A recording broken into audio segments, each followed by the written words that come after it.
Hello, this is my reflection for Module 9, Assistive Technology.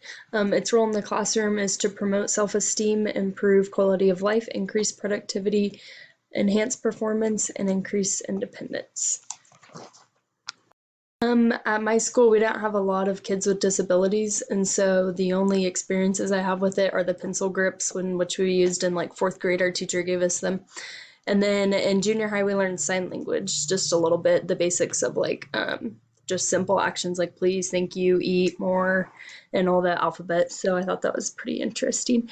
The most interesting thing that we talked about that I thought was the mouse sticks. I had no idea that that was a thing, but it's a very neat thing to have. If you can't use your arms or legs, I feel like that's the only other option for you to use, and that's a really creative invention in my opinion, and I've never heard of it before. The three assistive technologies that I chose to write about or talk about from the article are communication, mobility, and the environment interaction. So communication includes both oral and written expressions, as well as visual and auditory reception and social interaction.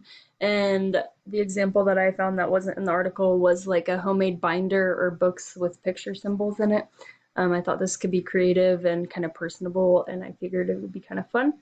And then for mobility, I chose scooters or crutches, just a simple way to get around. Not really simple, but if you can't walk, those are some things you could use in order to help you. And then for environment interaction, I said foot mouse for students who can't use hands or arms. So it'll just sit on the floor and they use their foot to get around their computer with.